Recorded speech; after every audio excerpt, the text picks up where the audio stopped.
Salut tout le monde, j'espère que vous allez bien, je suis extrêmement content de vous retrouver aujourd'hui pour cette nouvelle petite vidéo. Après vous avoir parlé des films de super-héros en général, plus précisément du MCU et du DCU, je me suis dit maintenant fais une vidéo sur un sujet qui te tient à cœur et que tu aimes bien, un sujet bien précis. Donc en gros aujourd'hui je vais vous parler de tous les Batman et Joker qu'il y a eu dans le monde du cinéma. Parce que oui, il y en a aussi dans les jeux vidéo, dans les séries, etc. Et je vais m'attarder que ceux sur les films. Croyez-moi, ça baisse déjà le nombre, mais il y en a quand même beaucoup. Rien que dans cette vidéo, je vais vous parler de 7 acteurs différents qui ont interprété Batman ou qui vont interpréter Batman. Et franchement, c'est beaucoup. Bref, je vais pas parler plus longtemps, on commence direct avec la vidéo, c'est parti.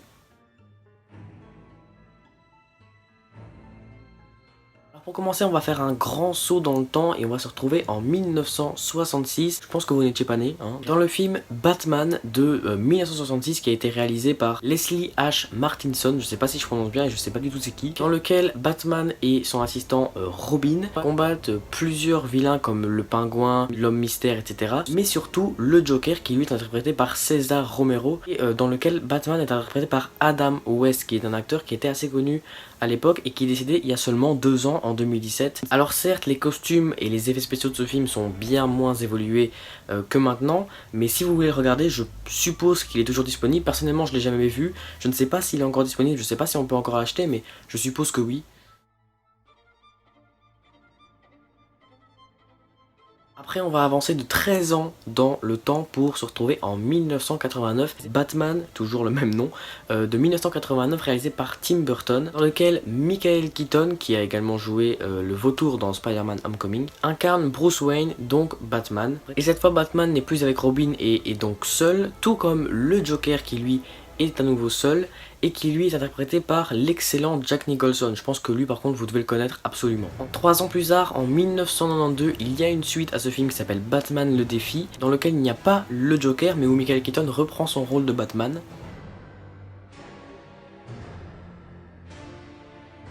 Et 3 ans après, une resuite en 1995 dans le film Batman Forever où là Batman n'est pas interprété par Michael Keaton mais par Val Kilmer et où aucun Joker n'apparaît.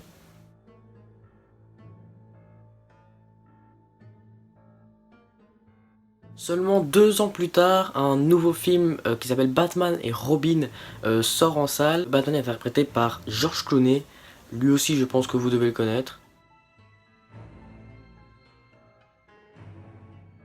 Et maintenant on va rentrer dans du très lourd parce que ça commence à être de plus en plus récent, donc les films sont bien plus évolués niveau effets spéciaux et costumes. Tout d'abord 8 ans après, donc en 2005, sort le film Batman Begins réalisé par Christopher Nolan.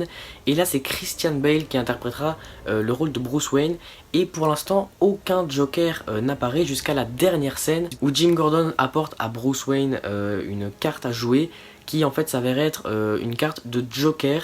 Et le film se termine là avec en fond le rire du Joker qui tease bien son retour imminent en fait. Et effectivement 3 ans après, Christopher Nolan et Christian Bale reviennent avec cette fois un nouveau membre dans la troupe qui n'est autre que Heath Ledger qui interprétera le nouveau Joker.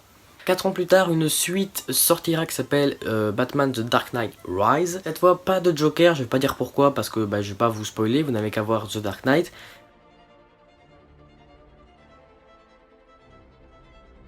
4 ans après la fin de la trilogie de Christopher Nolan, Batman fait son apparition dans le DCU, parce que oui, le premier super-héros à être apparu dans le DC Extended Universe, c'est Superman. Batman arrive en 2016 dans le film Batman vs Superman, donc il y a un film qui oppose les deux super-héros, et où cette fois Batman est interprété par Ben Affleck.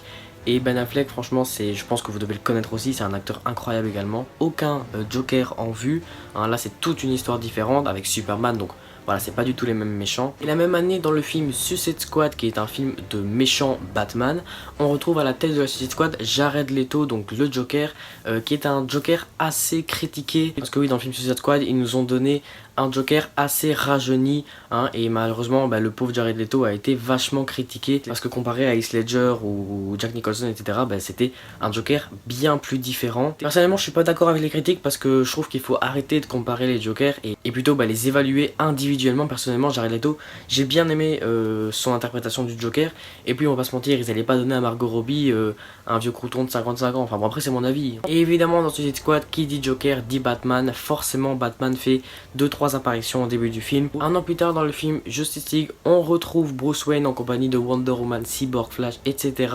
Toujours interprété par Ben Affleck, et franchement Ben Affleck, franchement c'est vraiment un gros kiff de le voir dans le rôle de Bruce Wayne. Franchement je vais pas vous mentir, c'est mon Bruce Wayne préféré. Et évidemment dans le film Justice League, aucun Joker puisque le film n'appartient pas à Batman. Et la suite, je pense que vous la connaissez. 2 ans plus tard, enfin un film sur le Joker voit le jour. Donc cette fois, pas de Batman, mais un Bruce Wayne d'une dizaine d'années fait son apparition, fait un petit caméo à un moment dans le film. Et le Joker est interprété par Joaquin Phoenix, qui est vraiment incroyable. C'est pas mon Joker préféré ça reste Heath Ledger. C'est un film incroyable, franchement. Moi je l'ai vu et franchement il a coupé le souffle. Et là vous allez vous dire, oui bon la vidéo s'arrête là du coup parce qu'on est en 2019, mais non, hein, parce que il va y avoir une suite et la suite on la connaît, hein. Enfin je la connais.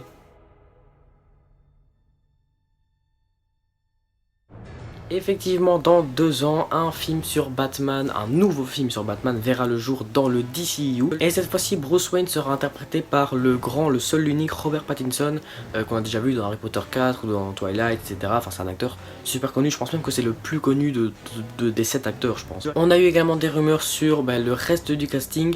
Pas de Joker, pas de Joaquin Phoenix, pas de n'importe qui en vue. Voilà, il y a le Pingouin qui devrait venir, peut-être Double Face, Catwoman devrait venir aussi. Et ce qui devait arriver arrivera sûrement, c'est quelque chose que je redoute beaucoup, mais une suite du film Joker est prévue pour 2021-2022 et le Joker sera encore interprété par Joaquin Phoenix.